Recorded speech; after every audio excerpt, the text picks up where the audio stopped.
Pues ahora sí, vamos a empezar con lo que es el México neoliberal. Déjenme comparto la presentation.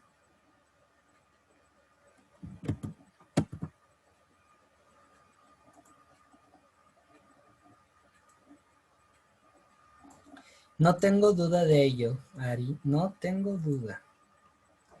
Bien, confírmenme si se puede ver.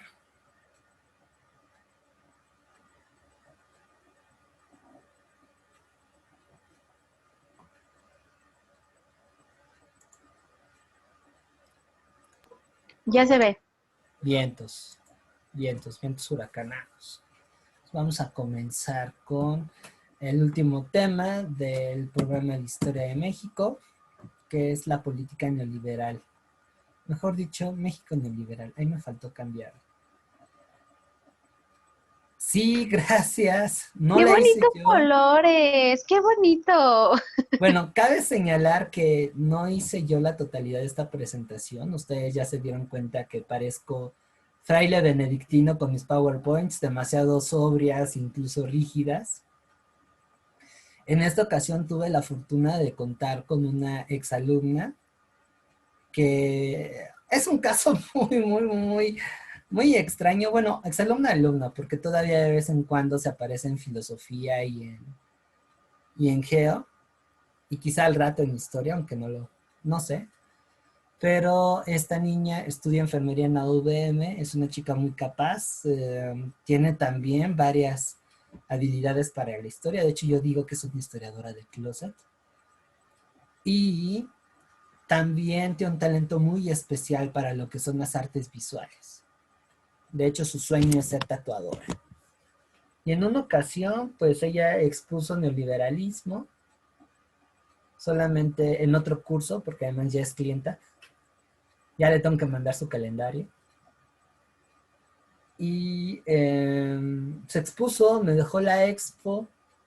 Y ayer que quería de alguna manera hacer algo diferente, dije, pues voy a checar la expo que está haciendo esta niña, la expo que dejó.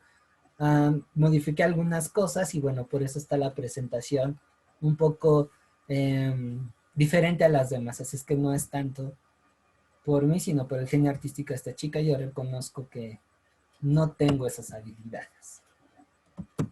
Pero qué bueno, qué bueno. Ay, sí, Naomi ve esto. Naomi, gracias por el paro. Ahora vamos a ver qué onda con el neoliberalismo. Vamos a hacer un pequeño repaso de este modelo que ya vimos en Historia Universal, que vamos a ver en geografía, ¿sí? Y que por supuesto también incide en Historia de México. Cuando hablamos de neoliberalismo, estamos haciendo referencia a una corriente económica y política que va a estar asociada al capitalismo. Recuerden que el capitalismo como modo de producción va a tener diferentes fases y etapas. La primera de ellas va a ser el mercantilismo, que va a ir del siglo XVI al XVIII, también llamado capitalismo monopólico. Tenemos el capitalismo industrial, que se va a desarrollar desde fines del siglo XVIII hasta 1929. Luego por ahí tenemos el capitalismo que viene el estado de bienestar, que comienza como por ahí de el 29 al 33 y se va a extender hasta el 76, 78. Luego, con lo que está sucediendo a principios de los 80 y los cambios que comienza a dejar la globalización, que también ahí se está dando, pues viene el capitalismo neoliberal o global. ¿Sale? Entonces, es para que lo tengan bien encuadrado. El neoliberalismo se da a distinguir por el hecho de que la economía se debe regir por el libre comercio. Es decir, que no debe de haber ningún tipo de restricción en lo que es oferta y demanda. El Estado no va a intervenir y además se va a favorecer la privatización de las empresas públicas. O sea que el nacionalismo, aunque es una doctrina económica que nace en los 50 con Milton Friedman, Franz von Hayek, chicas de sociales y de humanidades van a tener también que profundizar un poquito más de esto, pues va a cobrar relevancia a finales de los años 70, principios de los 80, cuando el estado de bienestar entra en crisis tremenda. El estado de bienestar para a finales de los 70 está inoperante por el excesivo gasto público, por la mala gestión que se está dando y una excesiva burocratización. Y en el plan económico, la sobreintervención del Estado en la economía va a plantear que las empresas sean pues menos eficientes, que no haya calidad en los productos. ¿Sale? Así que el nacionalismo va a ser una alternativa que va a ponderar de que el Estado no debe de intervenir en la economía, es muy ineficaz. Además, no es posible que la economía crezca con altos impuestos y servicios públicos que no están sujetos a la competencia del mercado. O sea, que esas bajas tarifas y que el Estado esté a cargo de la electricidad, del petróleo, del agua, implica que no tengan la calidad que se merece y que por tanto es necesario que se privatice. ¿Sale? Básicamente la fórmula del Estado es mayor producción y menos inversión social. O sea que el neoliberalismo, aunque plantea una reforma y un reajuste en la economía que implique un crecimiento económico, va a ir a la par de un aumento de las desigualdades. Por ahí les recomiendo para quienes estén interesados en el tema y sobre todo para quienes vayan a carreras que tocan directamente este contenido, pedagogía, relaciones internacionales, psicología, ciencias políticas e incluso derecho, un texto que a mí me parece muy, muy interesante que se llama Breve Historia del Neoliberalismo, se llama Harvey, el autor, bueno, David Harvey, geógrafo que hace buenos libros de historia, fíjense. Y resulta que en ese libro pues aborda el caso de México, entonces les va a ayudar muchísimo que desde ahorita le vayan dando una releída de poco en poco. Y bueno, en donde por ejemplo esto lo pueden ver con claridad dentro del cine, es esta película dirigida por el coreano, no me acuerdo cómo se llama este coreano, que habla de un papá que está en constante estado de estrés e insatisfacción porque pues, el trabajo es una miércoles, no le pagan, y esto del autoemprendimiento, que también es una de las promesas del neoliberalismo, pues no funciona, la competencia es muy desigual, y pues en el Joker.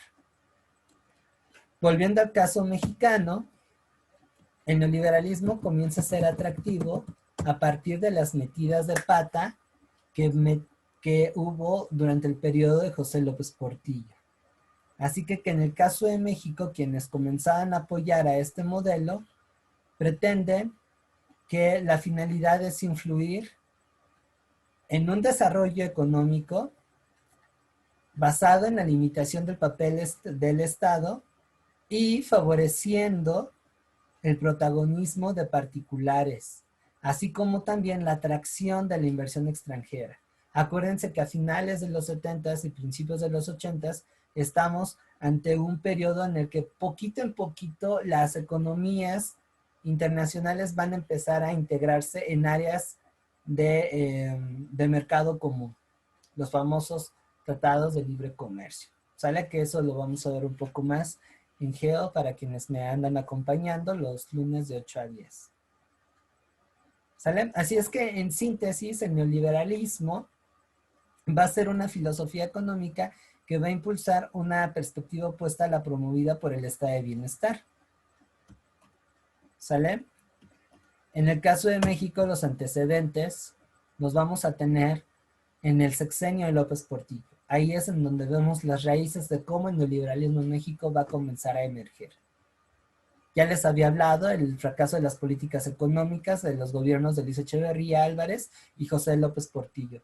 Medidas que en donde el Estado interviene sin objetivos claros, sin abandonar vicios como la corrupción, el nepotismo, sin tener además una planificación económica certera, perdón por la expresión, pero todo el chingadazo. Oye, ojalá que tu abuelita no se enoje al escuchar esto, Ari, es que no encuentro de otra.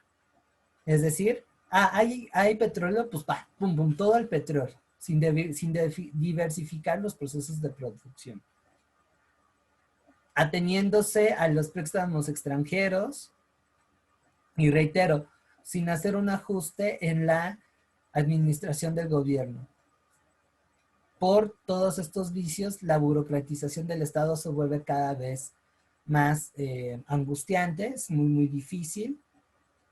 Piensen, aquí voy a retomar un poco algunas películas de los años 70, 80, por ejemplo en Cantinflas se parodia esta cuestión en donde pues las oficinas de gobierno son un infierno en la tierra, hacer un trámite era terrible. El burócrata con esta mentalidad de mediocridad y conformismo, y que está tenido estas redes de clientelasgo político, ¿sale? Todo eso además conlleva un enorme gasto. Ahora, algo también muy importante es que en la segunda mitad de los 70 va a haber una renovación generacional al interior del PRI. Se comienza a conformar un grupo de políticos relativamente jóvenes que van a estar de acuerdo con el neoliberalismo. Muchos de estos políticos van a tener la virtud de ser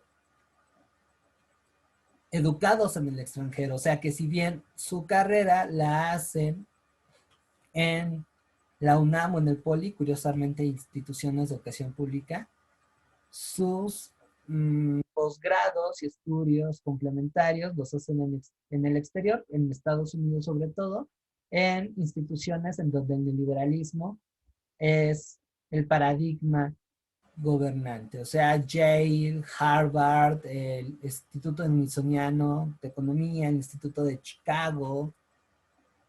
De ahí egresan gente como Manuel Bartlett, Carlos Salinas de Gortari, Miguel de la Madrid, Manuel Camacho Solís, y bueno, nombres que en actualidad hoy tienen cierta relevancia. Diego Fernández de Ceballos también. Bueno, ese está en el PAN, pero forma parte de esa generación. Los que acaba de mencionar, Bartlett, Camacho Solís, Miguel de la Madrid Hurtado, Salinas, van a conformar el grupo de los tecnócratas que ven en el neoliberalismo como un medio para modernizar al Estado mexicano. Y ellos se van a enfrentar al ala progresista del PRI. Gente que le sigue apostando al estado de bienestar. Ahí tenemos el caso de Cuauhtémoc Cárdenas, el hijo de don Lázaro, Porfirio Muñoz Ledo, y por ahí un joven Andrés Manuel López Obrador, ¿vale? También durante este periodo, y eso se va a ver de una forma más abierta en los años 80, tenemos el ascenso de fuerzas políticas ajenas al partido hegemónico, que difícilmente van a ser controladas. El caso más relevante va a ser el del PAN. El PAN va a ser el partido político que va a defender los intereses del gran capital mexicano y de la Iglesia Católica. Un partido que desde sus orígenes es tremendamente conservador, pero que ante el descontento que se tiene en contra del PRI, pues va a ir cobrando fuerza. Ahí entran, por ejemplo, figuras como Manuel Bartlett y, no, perdón, Manuel Cloutier, Diego Fernández de Ceballos. ¿Salen? También hay por ahí algunos grupos políticos que se están conformando como pequeños partidos que provienen de la izquierda. Algunos de ellos tienen sus raíces en los grupos guerrilleros de los 70s. Varios de esos colectivos se van a unir en las elecciones del 88 en el Frente Democrático Nacional, en donde van a poner como presidente a Cuauhtémoc Cárdenas. Y bueno, el Frente Democrático Nacional es el antesala del PRD. ¿Vale? Entonces, eso evidencia que el país está en una situación muy difícil y esto va acompañado también de lo que ocurre en el ámbito exterior.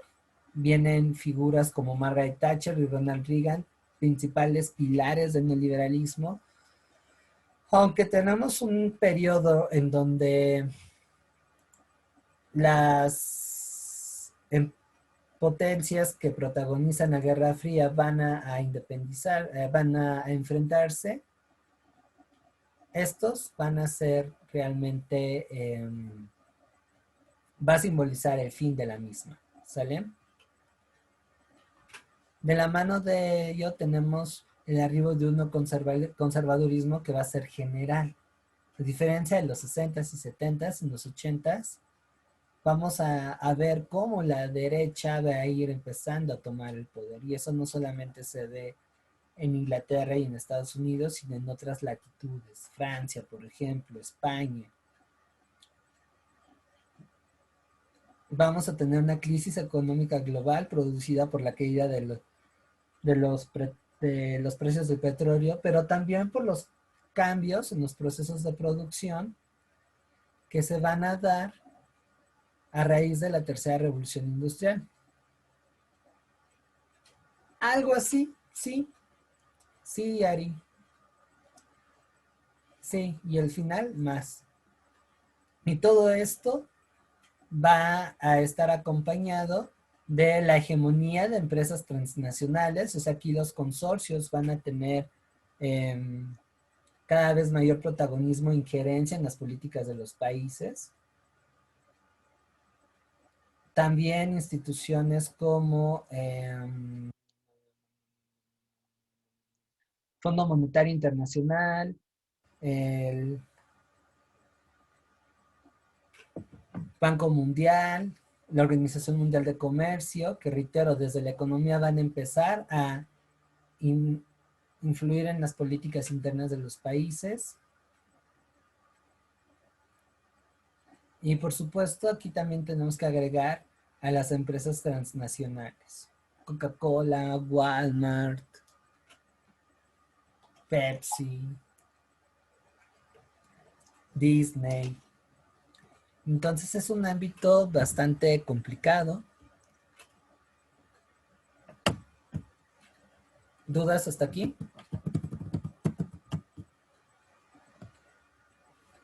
No, profe, creo que todo va bien. Ok. Bien. Wow, qué efectos especiales. Van muy ad hoc con el tema que estamos viendo. El periodo neoliberal va a abarcar a estos presidentes. Gracias, Estefanía. Va a comenzar con Miguel de la Madrid y se va a extender hasta, bueno, yo le agregaría aquí a Andrés Manuel López Obrador.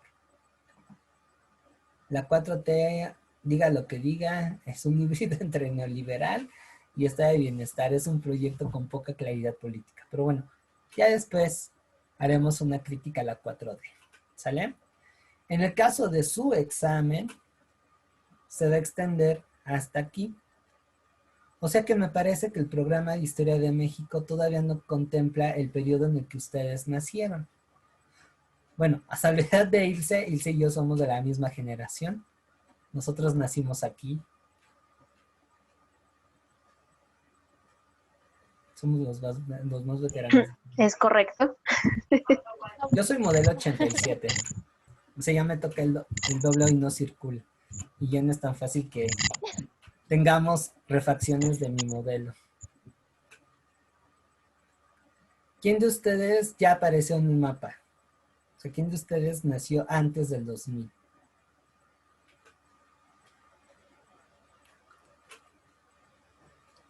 Oh, Dios, ¿en serio? No, pues creo que no. Todos estamos aquí. Soy el santo. Entonces, todas ustedes nacieron en el sexenio de Vicente Fox. ¿Qué? Dios mío, ahora sí me siento viejito. Fabián, por Dios, esto no puede pasar. Todavía cuando empezaba a dar clases, de este tipo hace unos 5 años, me encontraba gente más cercana a mi generación, gente que nacía aquí.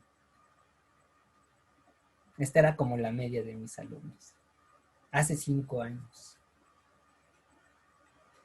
Ahora resulta aquí. Oh, por Dios. Digo, es comprensible, pero oh, por Dios. Dios santo.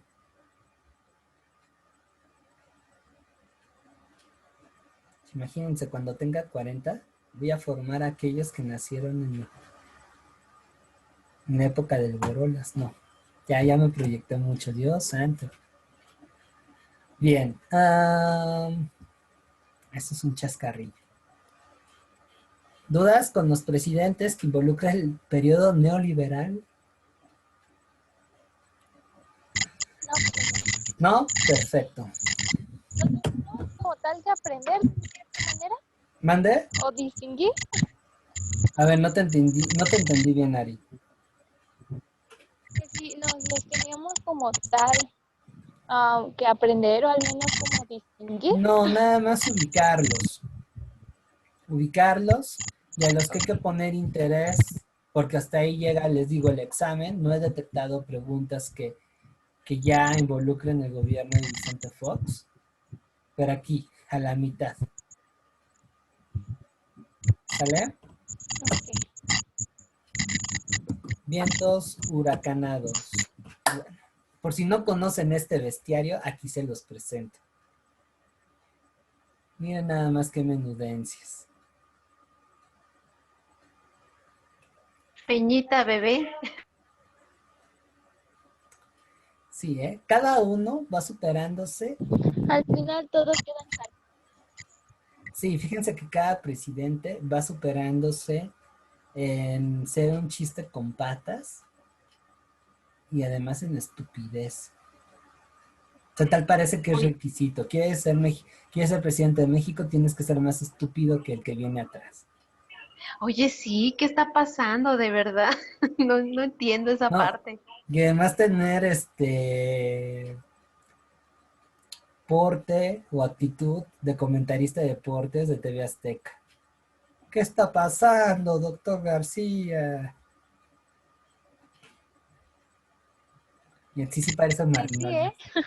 Sí parece Martinoli. O si no, de Doña Florinda o de la India María, vean. La actriz de Televisa, ¿no? No, no, no, no, no, no, no. En cada presidente tiene su frase, ¿eh? Podríamos armar ahí el MP3 de frases presidenciales. Hoy. Hoy. ¿Y yo por qué? En el caso de Peña. Vamos a bien y ¿Qué todo. hubieran hecho ustedes?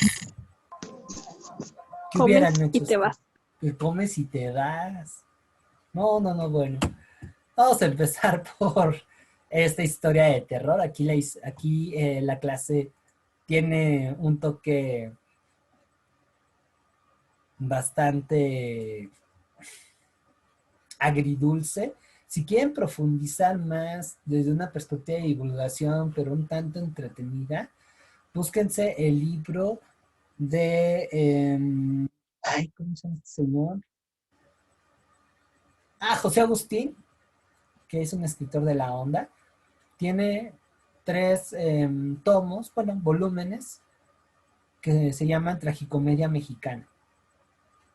Y abarca la historia contemporánea de México desde una perspectiva más narrativa, es más como crónica periodística, pero muy interesante y con su toque, pues, humorístico. Es bastante bueno. Ahí la Tragicomedia Mexicana 1, 2 y 3. Y en el caso que ustedes que se están introduciendo en ello, pues bastante. Híjole, Jocelyn, no me toques esa canción porque me pegas en lo más profundo de mi cocoro. Se los digo porque yo lo viví. Yo lo viví. Parte de mi devenir económico y profesional valió chetos gracias a las reformas estructurales de Peña Nieto. Vamos para allá. Yo sé, dicen de eso. ¿Vale? Vamos a empezar con lo que va a ocurrir durante el periodo de Miguel de la Madrid. Es un periodo interesante por el hecho de que en México se va a insertar al modelo neoliberal, va a firmar una serie de acuerdos para que se integre a esta corriente. No es algo nuevo. De hecho, la llegada de Miguel de la Madrid a la presidencia se debe también a la concesión que hizo López Portillo con el Fondo Monetario Internacional para obtener préstamos y salvar la economía mexicana, que nunca sucedió.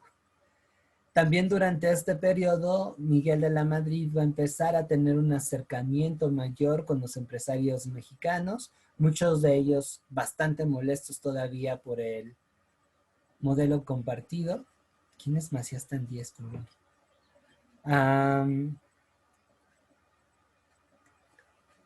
Una de las cosas en donde se va a visualizar este acercamiento es con la reprivatización de la banca mexicana, algo que había hecho López Portillo. También comenzamos aquí con la privatización de empresas. No solamente es la banca, tenemos Ferrocarriles de México, los minerales. Esto se va a afincar con la firma de México al GATT, que va a reventar los aranceles y las aduanas para hacer más competitivos al país, pero bueno, esas medidas resultaron ser letales para la economía mexicana porque la desigualdad social va a ampliarse, la gente va a perder más empleos y el poder adquisitivo de los mexicanos va a disminuir. Y no hablemos de las pequeñas y medianas empresas que van a empezar a tronar porque no pueden competir con esta invasión de productos extranjeros. Gracias a este descontento, reitero, el Frente Democrático Nacional y el PAN van a empezar a cobrar poder y eso se visualiza en que hay victorias de parte de estos grupos políticos en las elecciones. De hecho, durante este periodo, el PRI pierde la gobernatura de Baja California, la de Chihuahua, me parece que también Guanajuato. Entonces, ya aquí estamos empezando a hablar de un partido de mayoría, ya no hegemónico, de mayoría, que va a ser el PRI, pero que de alguna forma va a tener que convivir con fuerzas que ya no las puede controlar. ¿Sale? No sé si eso realmente está involucrando hacia una democratización de la nación, pero sí, el Pricámbrico está visualizándose como un orden decadente ya. Uno de los eventos que, por cierto, va a hacer que la sociedad civil se politice y comience a ser más autónoma frente a las acciones del Estado va a ser el sismo de 1985, un evento que va a sacudir a la capital de México, ocurrió en un 19 de septiembre, que va a tener un saldo aproximado de 10,000 muertos. Hay otras cifras que dicen más. Como siempre el Estado mexicano maquilla, dice no, fueron menos. Y va a ser una de las peores tragedias que va a vivir tanto México como la capital sobre todo. Y el sismo va a evidenciar la inoperatividad del Estado mexicano de hacer frente. Se arman shows. En el 17 tuvimos a esta niña, creo que era Ingrid o algo así, la que supuestamente estaba encerrada en un edificio y que fue como una cortina de humo. Bueno, en el 85 fue un morro, pero lo interesante de este evento es que, reitero, la sociedad civil va a comenzar a politizarse, van a haber colectivos políticos autónomos que van a presionar por obtener viviendas, reubicación, la ciudad va a cambiar, por ejemplo, el sur va a ser cada vez más colonizado. Y bueno, eso también tiene que ver con el clientelasgo político que había, te doy terrenos y vas a marchas. Va a ser algo muy interesante porque el 85 va a ser un evento que va a potencializar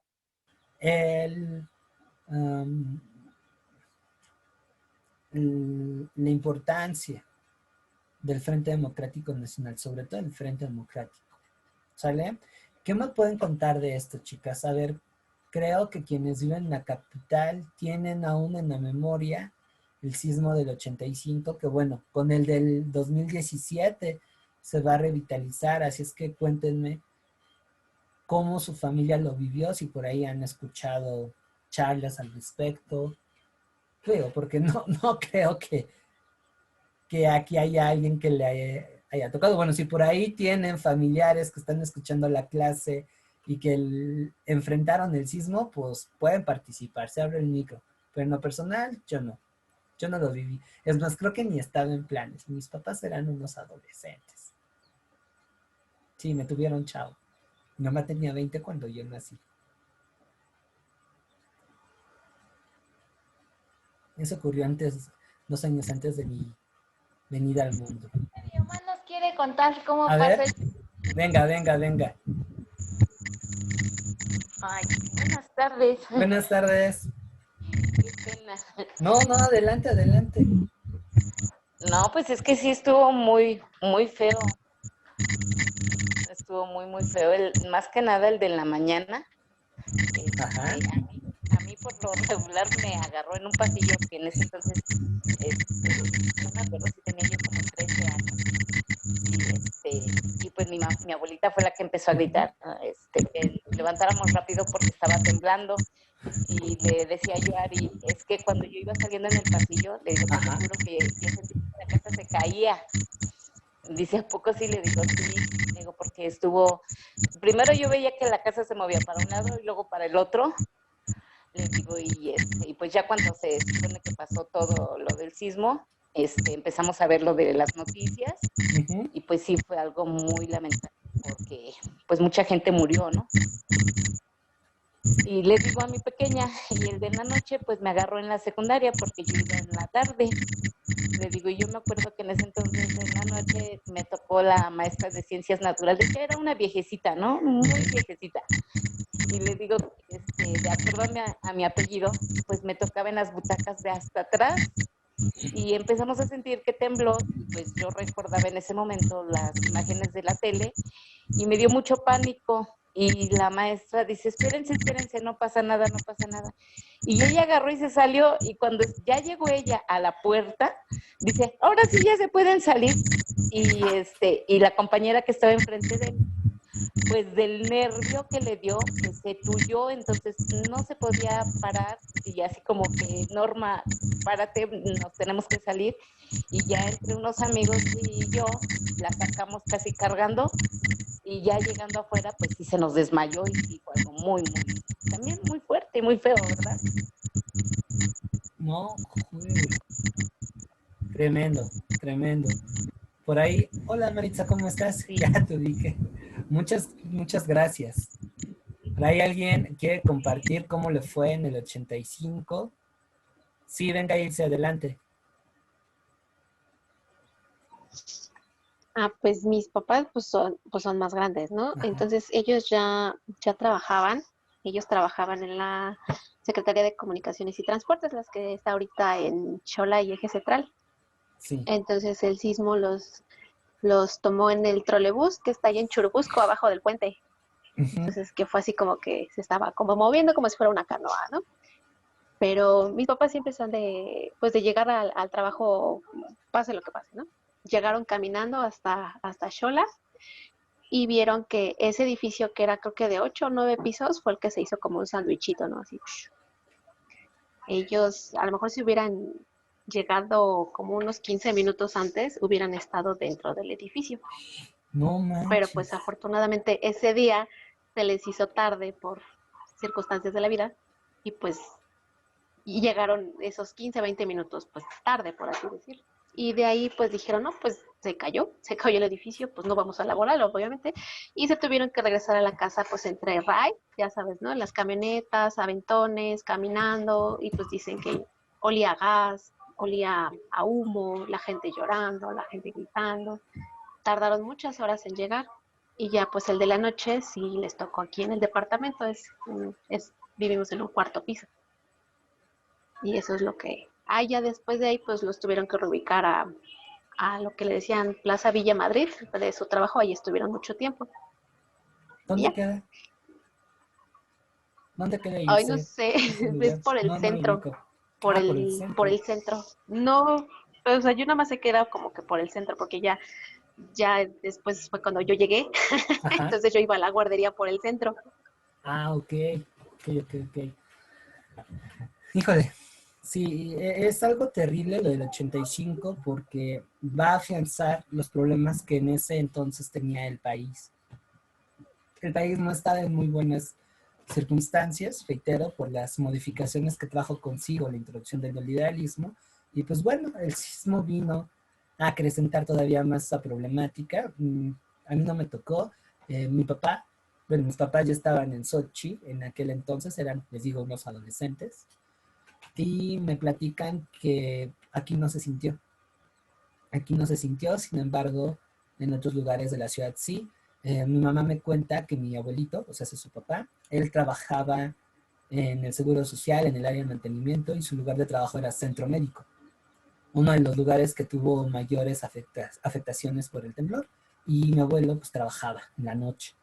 Pues, cuenta mi madre que justo cuando él sale del hospital, camino a casa, es cuando tembló, y bueno, nos relata mamá que a mi abuelito que sí le dejó un gran impacto pues el temblor porque perdió a varios de sus mejores amigos, que en el cambio de turno ellos ingresaban y él salía. También por ahí el papá de una amiga mía, lástima que no sé dónde dejé esta entrevista, pero tuve la oportunidad de platicar con él, una práctica para la carrera, una materia que se llama historia oral, y este señor, la verdad es que tiene un buen material porque él era oriundo de Tlatelolco, cuando se vino abajo todo, y también Tlatelolco fue una zona muy dañada. Y él estuvo dentro de las redes de apoyo a la gente que tuvo pérdidas. Él en ese entonces con su hermano tenía una tienda, me llegó a contar, y se dedicó, no solamente en el 19 de septiembre, sino toda esa semana, a apoyar a la gente. De hecho, su tienda acabó en bancarrota por ese apoyo. Pero él no podía, dice, es que yo no podía estar así sin nada más, siendo testigo de cómo se cayeron varios edificios. Él cuenta que tenía un auto y se iba con su hermano a distribuir provisiones, papel de baño, y sacó fotos. Tuve la oportunidad de ver esas fotos y sí, si estas causan impacto, las que él tiene resultan mucho, mucho más intensas. Lo que le llamó la atención es que en el ejército, la policía, luego acordonaron ciertas zonas y no permitieron que llegara ayuda, aún habiendo personas en situación de riesgo. De hecho, del sismo del 85, pues se crea este cuerpo que ahora es muy famoso de rescate de los topos. Y como les decía, pues incidió mucho en la organización de las personas. El 85 tiene un impacto político porque la gente se percató que el gobierno no tenía ningún interés en ayudarlos, además de que fue bastante torpe, y además encontraron que ellos podían tener el poder para cambiar las cosas.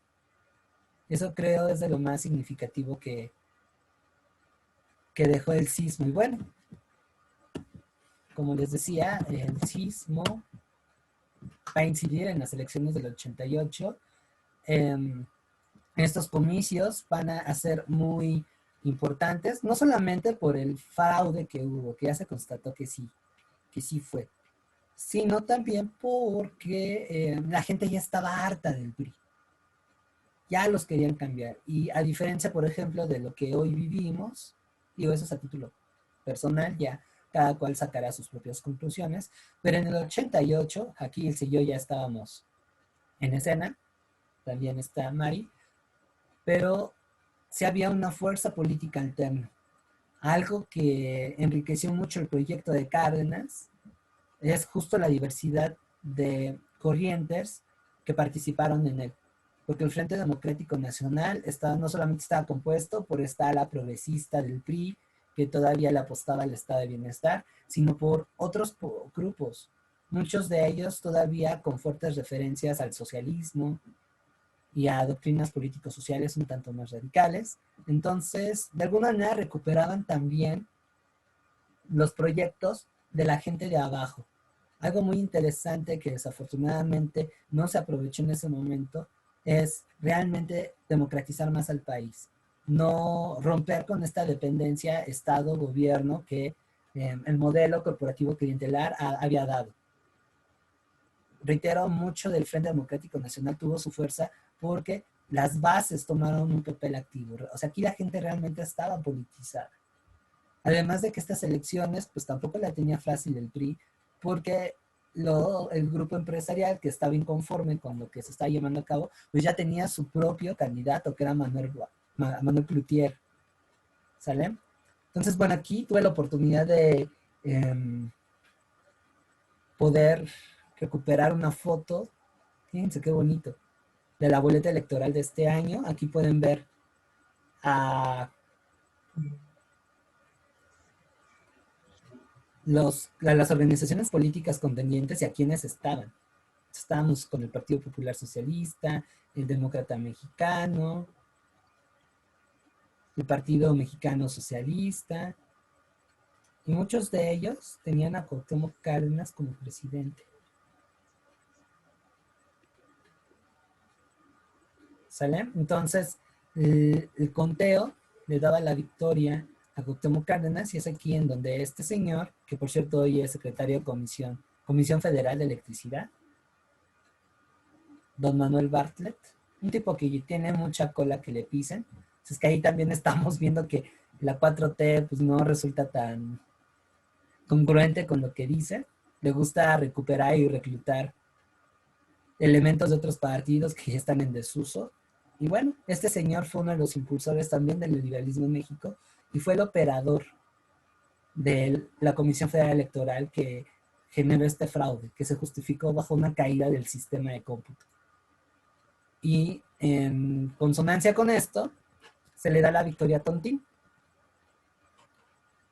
Así es que Blancanieves en el 88 se puso muy contenta porque Tontín había adquirido un huesote. Díganme si no se parece. Pelón y orejón. Lo bueno es que yo tengo orejas pequeñitas.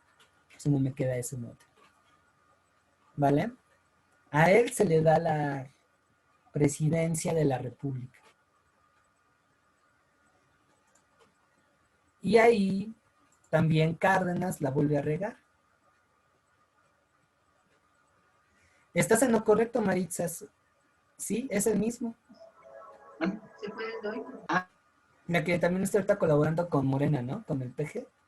Que creo que ya tiene una secretaría. No me acuerdo de qué es secretaria. No, Secretaría de Economía, profe. Ah, es de Economía. Y fue operadora de la campaña de López Obrador.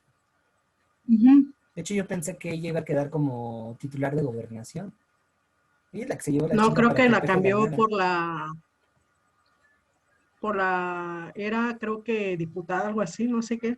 No, era Y hubo un ministra de la cambio. Suprema Corte, la que ahorita está como de Gobernación.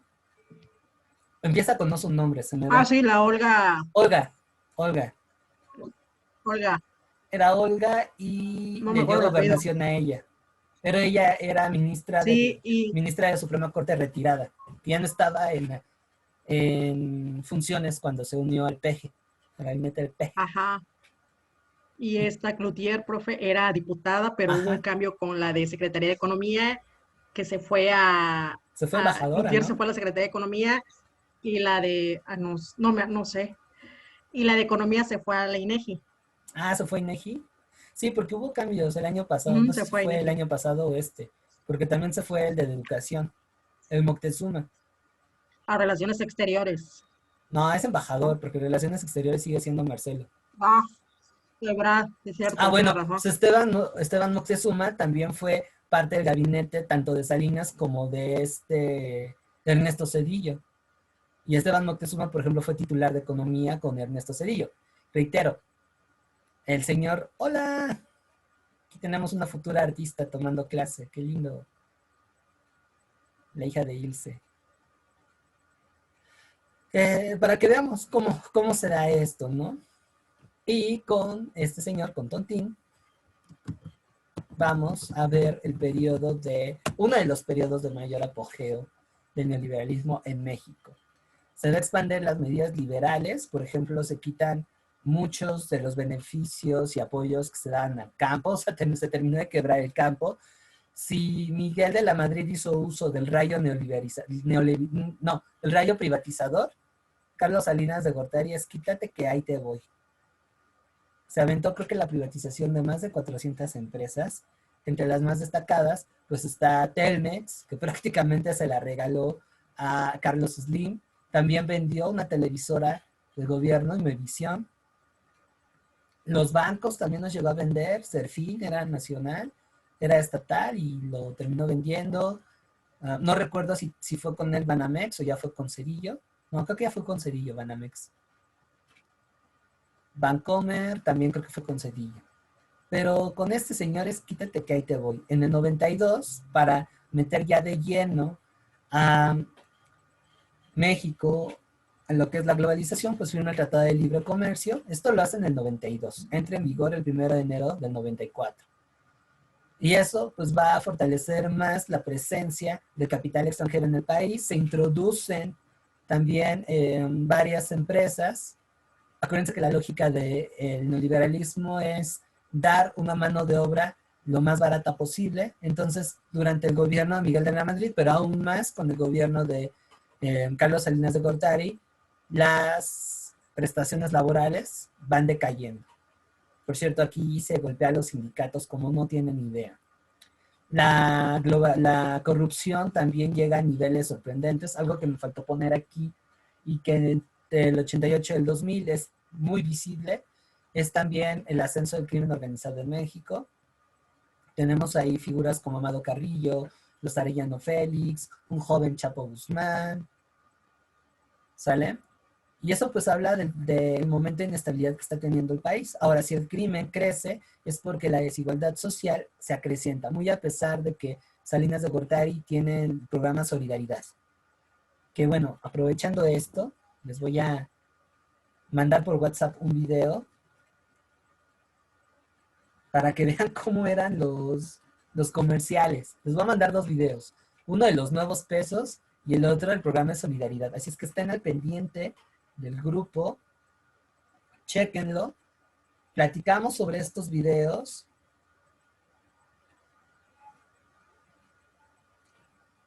Por cierto, en el nuevo peso es cuando se le quitó los 3 ceros al peso mexicano.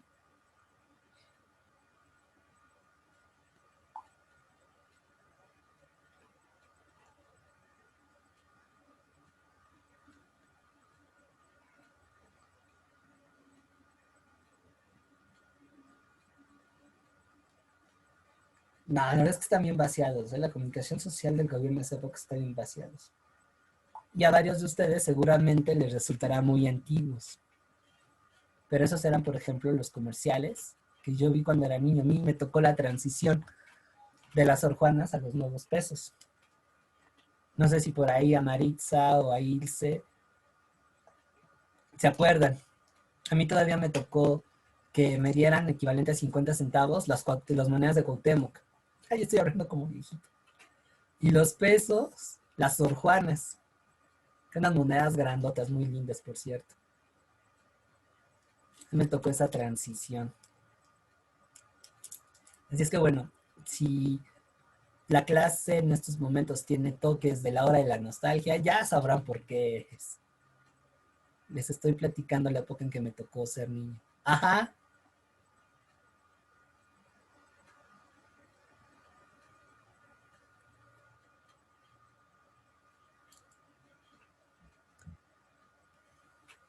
¿Quién es?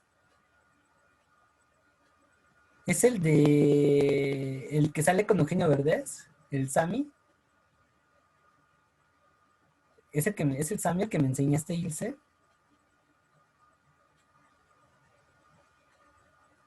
Ah, bueno, yo estaba Chabela. Ay, a ver. Aquí dice 19,700 pesos. Y aquí dice 19 nuevos pesos. Pero es que no sé quién es. De hecho, ese comercial nunca lo había visto. 19,700 pesos son. Es que la calidad de la imagen no es tan buena como la de ahora, entonces no sé, no sé quién es. Para darle un toque vintage. 1993. Sí, así es. Solamente que formas para que ustedes se acostumbren. No, no creo que sea el Sammy. Ah, no es el Sammy. Ay. Vean el del programa de Solidaridad, ese también está tremendo. 33,000 pesos más 3,000 pesos son 54 nuevos pesos. 54,000 pesos.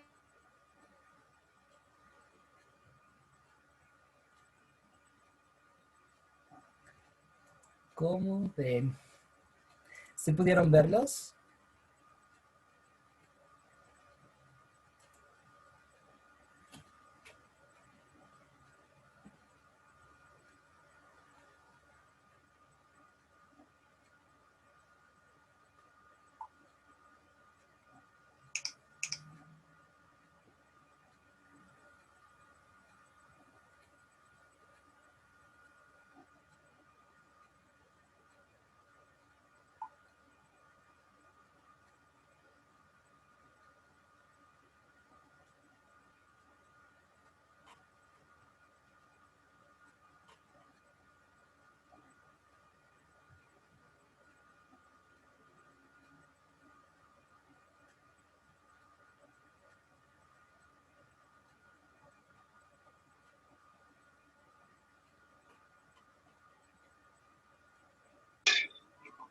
Y aquí también vamos a encontrar el de Te peinas, cuñado. Ah, sí, cierto, el del INE. Algo muy importante que también se da en este periodo es la creación del Instituto Federal Electoral. Sí, tienes toda la razón. Tienes toda la razón. Y bueno, no las quiero poner más nostálgicas a las que son de mi generación, pero hay unos comerciales de los dulces de esa época que ahorita pues ya no están.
¿Listas?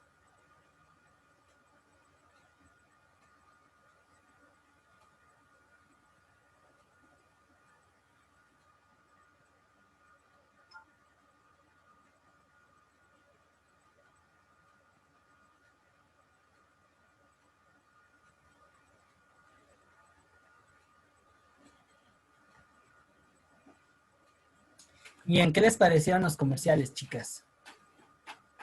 Ya, porque ya hasta me pasé de los programas de los 90 y eso ya no era, ¿verdad? No, te digo que si hablamos de nostalgia, les paso comerciales, por ejemplo, ya hablando un poco más de lo cotidiano, dejando de lado los dulces que eran bastante ricos. Les digo, Maritza y Ilse no me dejarán mentir.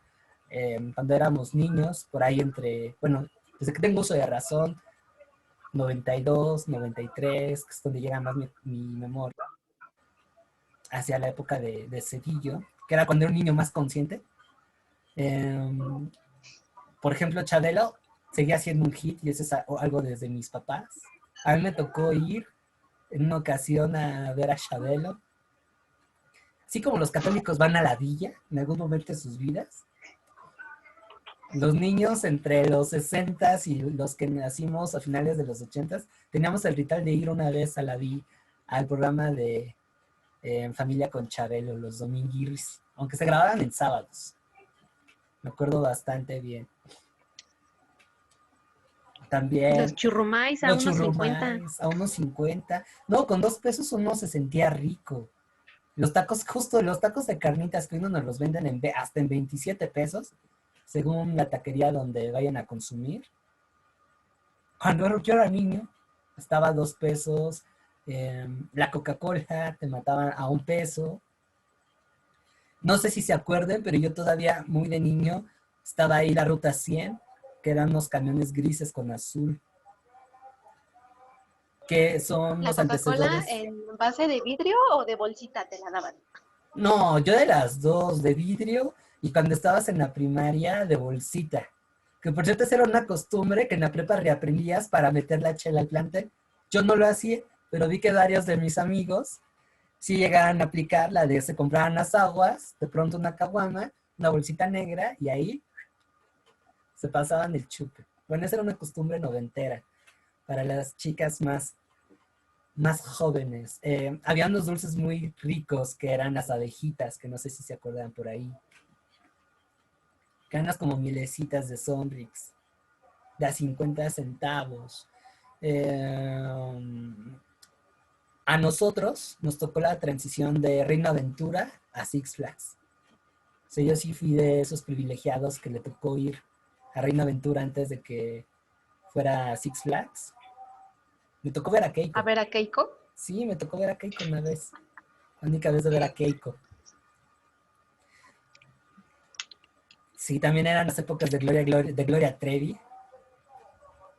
Mujer que, por cierto, con todo respeto, me hizo descubrir que mis hormonas funcionaban bastante bien. O mejor dicho, me hizo descubrir que tenía hormonas. La Gloria Trevi es un símbolo de los 90s. Las películas de Maron ¿Por qué, profe? Páez. Estamos en horario infantil. Así es que ese es archivo clasificado. ¿Pero por qué, Gloria? Pues Porque Gloria Trevi salía en revistas, calendarios, en todos lados Ok. veías a Gloria Trevi. Y era la Gloria chica Trevi, rebelde películas. además. La revista, además era la chica que Televisa te vendía como la rebelde, la que se conectaba con pues los pubers de los 90, pero aunque yo era niño, o sea, creo que las épocas de Gloria de la Trevi eran entre el 95 y el 98. Muy famosa su canción, la de Papas en Cápsula, ¿no?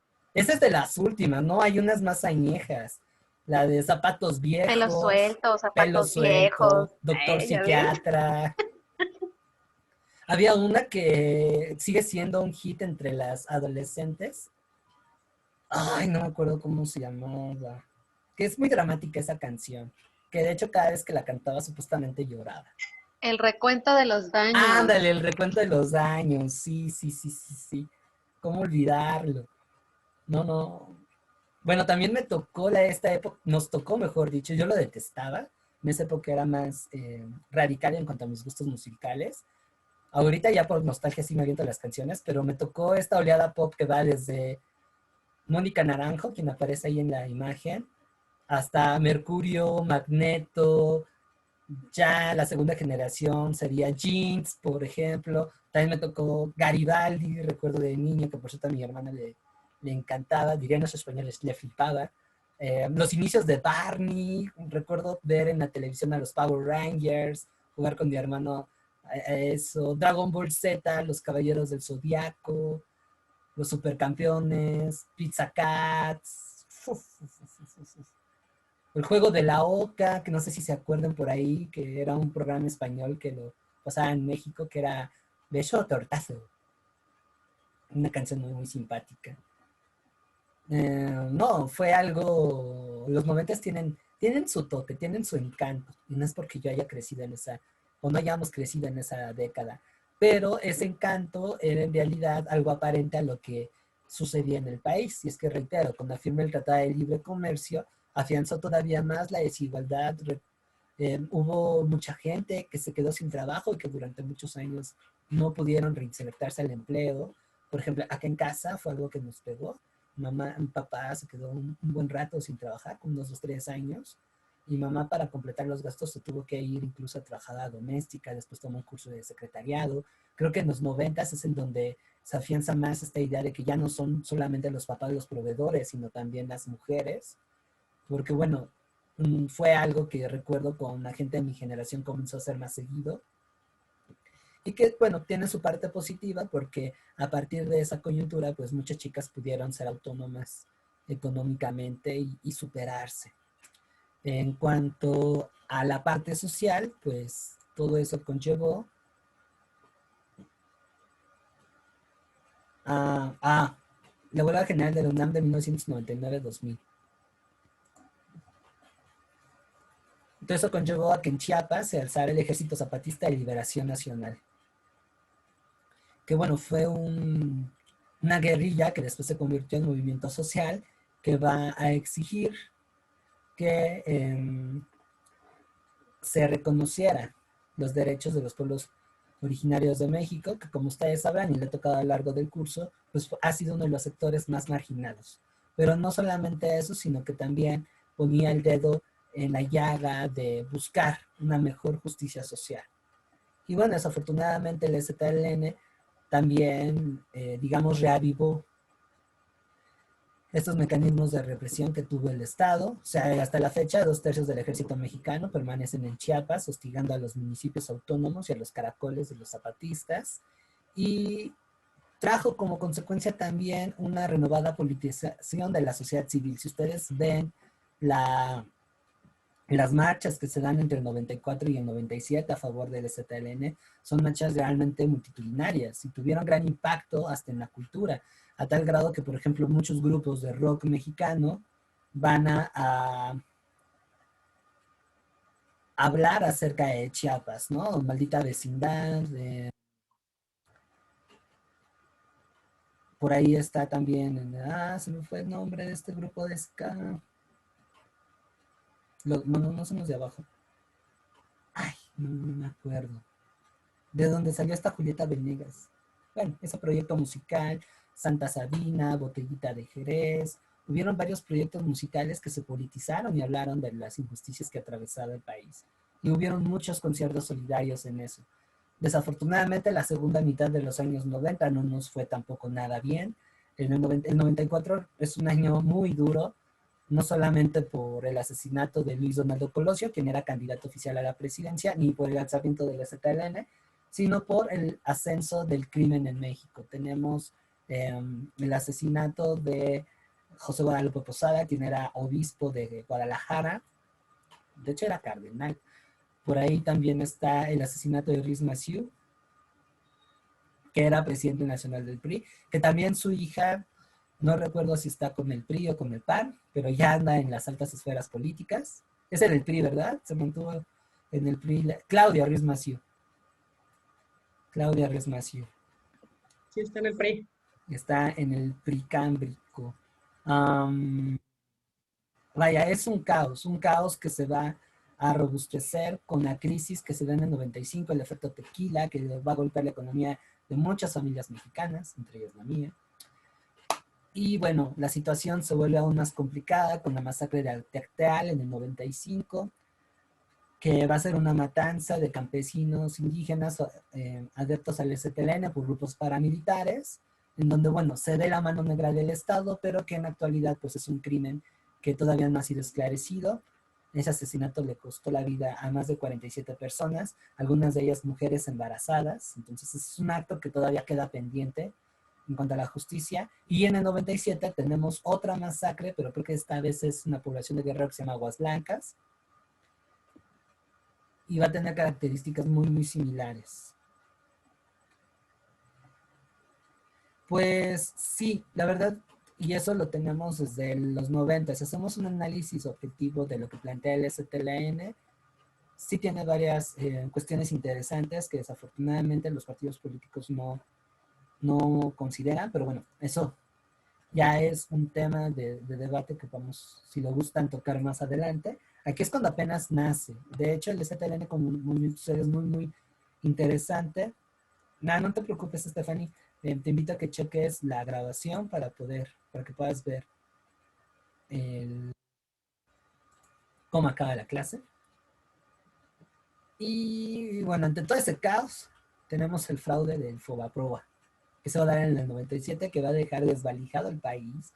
La devaluación cada vez aumenta, los empleos son menores, y algo que también es muy relevante comentar, que es uno de los impactos que tiene el neoliberalismo en la vida pública de México, es el crecimiento de la economía informal. Muchas personas, al no poder reinsertarse a los procesos tradicionales de producción, optan por poner su changarro. Y entonces desde los 80s, y se va a ver de una forma más abierta en los 90s. Por Zoom. En mismo Zoom te dan la opción de grabar. Por eso me aventuré a pagar la licencia. que me libera de crear otro programa. En su momento lo intenté y fue un relajo. Entonces que ahí sumé hace el pago.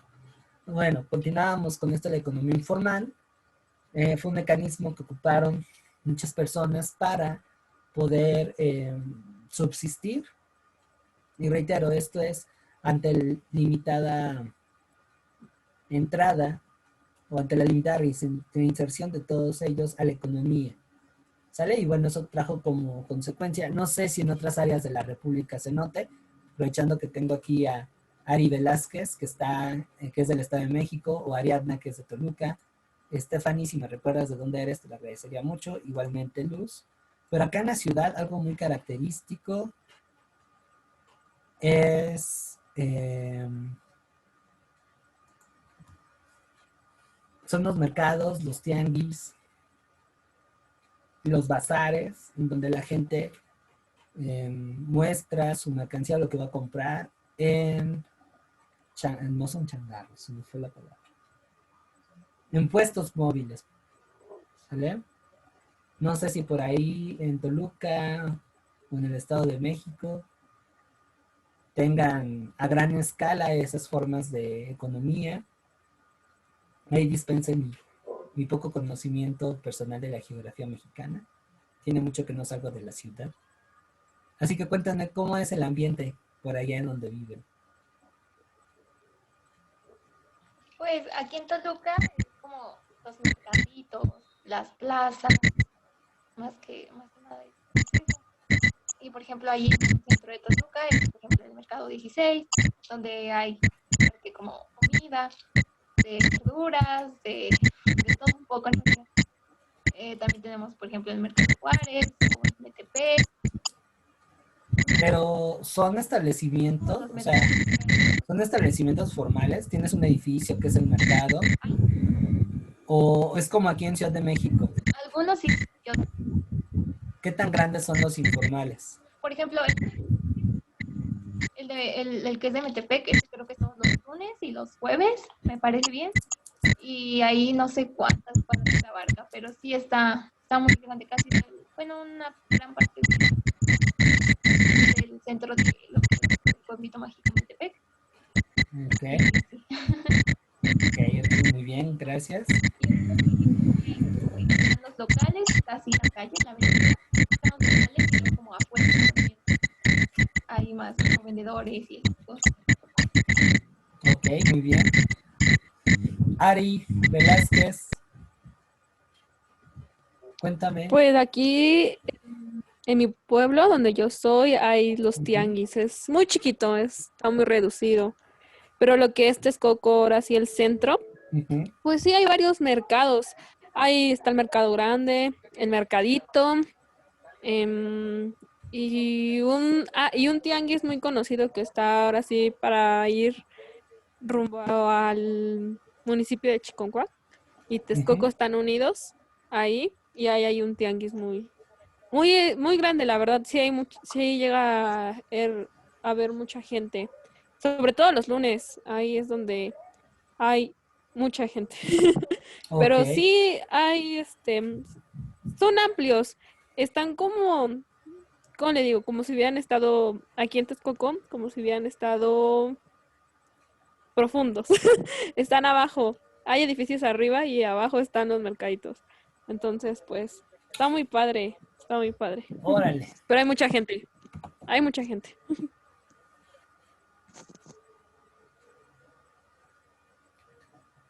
Sí, está muy cañón. Pues bueno, ahí vemos cómo impactó estas medidas económicas en la gente y cómo la gente buscó de alguna manera subsistir. Y bueno, eso es algo que ya es muy cotidiano en nuestra geografía urbana, sobre todo los que vivimos en megalópolis como la antigua DF, el antiguo Distrito Federal. Y bueno, también ya para ir cerrando esta sesión, esta etapa de la nostalgia, es en el 99, entre esas medidas de reajuste y de afianzamiento del neoliberalismo, se hizo un intento de privatizar a la universidad. El rector de esa época, que era Barnes, promovía un sistema de colegiaturas. ¡Wow! Eso está bien interesante, Jocelyn. Que planteaba que el semestre costara infinitamente más caro de lo que hoy es. Y ya ni hablamos de otros servicios como exámenes, titulación. La idea, según este señor, era autofinanciar a la UNAM, pero definitivamente sus medidas iba a conllevar a que muchos estudiantes no pudieran continuar con su formación. Así es que se desató una huelga que dura 10 meses, que va a tener un impacto enorme en la sociedad mexicana.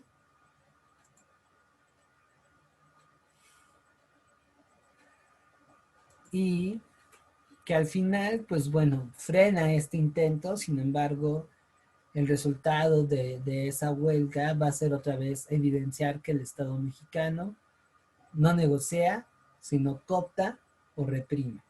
Y eso sucedió con el CGH, y el momento más álgido de esta represión pues va a ser nada más y nada menos el momento en que la PFP, 6 de febrero del año 2000, ingresa a Ciudad Universitaria. Es una huelga que dura 10 meses y que por fortuna va a impedir esa privatización, lo cual deja a las generaciones venideras, entre las que me encuentro, a de alguna manera preservar la educación como laica y gratuita. Creo que sin ese evento, difícilmente yo, que ingreso a la Escuela Nacional Preparatoria en el 2003, pues pudiera estudiar, ¿no? Y les puedo apostar que ustedes que están por ingresar a la licenciatura. ¿Sale? Y pues bueno, también la huelga de general del 99 va a involucrar otra vez que la sociedad esté en contra del Estado, o sea, este descontento acumulado, y esto va a facilitar que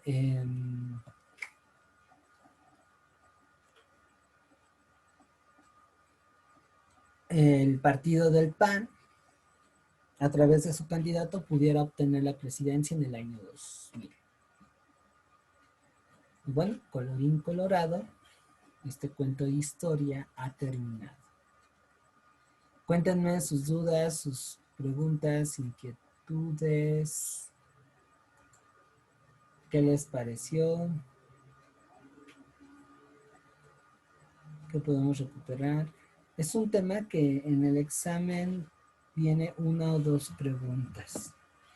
Casi siempre las mismas, pero es importante conocer el contexto. ¿Qué me pueden comentar?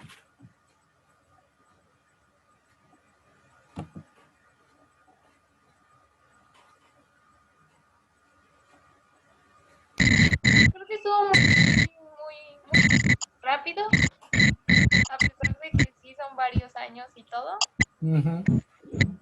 Es que yo la había estudiado, pero a mí como que me gusta como luego ya como que las apunté. Y todo ya. Ok. Todo. Porque yo tenía, por ejemplo, aquí que, bueno, también como lo dividimos en México contemporáneo, entonces a México contemporáneo yo lo empecé a estudiar como de hay una interferencia en tu micro que no me permite escucharte bien. No sé, ahí, como si estuviera rayando o algo así. ¿Ya me escucha mejor? Ya. Okay. El México contemporáneo yo lo tenía que empezaba casi desde la representación del PNR, siendo Carranza presidente. Pero eso todavía es, digamos, parte del México postrevolucionario, ¿no? Sí, pues están las bases, pero sí.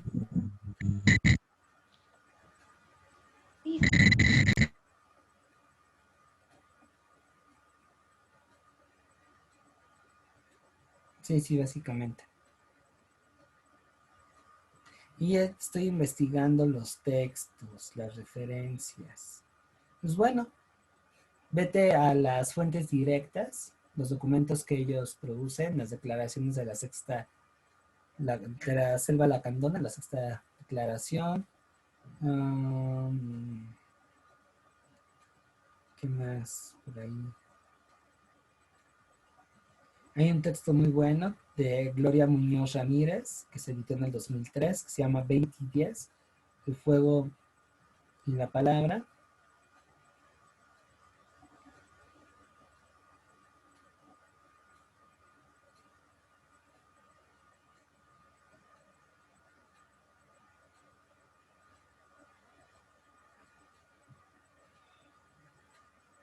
Y ahorita te cuento un poquito más.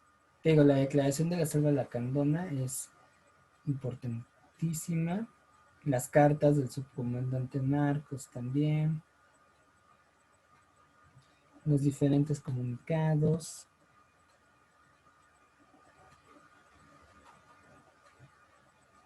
Bueno, si quieres uno más académico, está Armando Bartra. Tiene un texto de 2008 muy bueno que se llama Movimientos Indígenas Campesinos en México, la lucha por la tierra y la autonomía. Es un texto que forma parte de un libro que se llama Recuperando la Tierra, el resurgimiento de movimientos rurales en África, Asia y América Latina, de San Moyo y Parilleros. Es que hay un montón de bibliografía. Hay otro que se llama Los Movimientos Armados en México, desde Rubén Jaramillo hasta el STLN.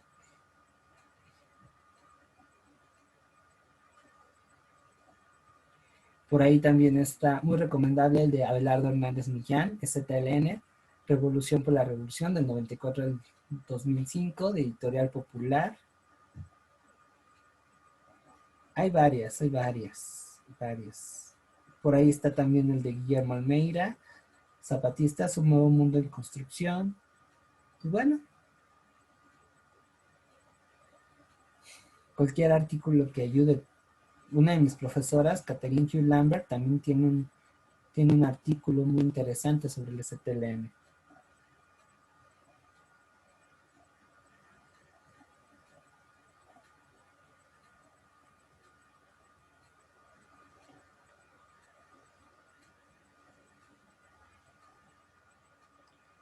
¿Va?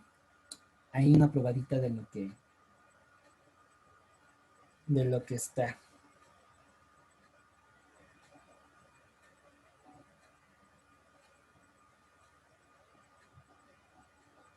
Carlos Telles Díaz también tiene uno muy bueno que se llama La Rebelión de las Cañadas, Origen y Ascenso del STLN. Y bueno, hay bastante material. México Armado. En fin.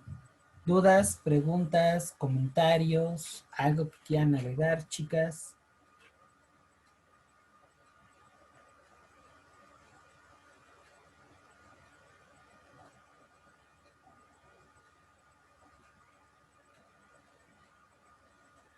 Jocelyn, Profe, Stephanie, entonces ¿sí? Sí. hacemos examen el viernes. Sí, efectivamente. Vale. Sí, y recuerden que la próxima semana son sesiones enfocadas a dudas, pruebas rápidas, alguna otra inquietud que tengan, que va a ser, incluso ahí también podríamos checar geografía, si lo desean. Podríamos meter las 3 materias, Historia Universal, Historia de México y de Geo. Y el viernes, bueno, no, mejor desde el mismo miércoles decidimos si el curso continúa con este rumbo hasta las vísperas del examen, o si lo prefieren, pues bueno, finalizamos y eso da espacio a que se generen otros proyectos, por ejemplo, dar historia universal o geografía para quienes estén interesados. Evidentemente es la misma modalidad, de 2 a 4 de la tarde, 40 pesitos la sesión, pero eso lo decidimos el día miércoles, ¿sale? Acuérdense que esto estaba planificado para las fechas del examen, se aplazó por la pandemia, entonces ahí sí me interesa platicar con ustedes cuál va a ser el rumbo que va a llevar nuestra relación. ¿Ok? Pues ahí, vayan discutiendo. ¿Dudas, preguntas, comentarios?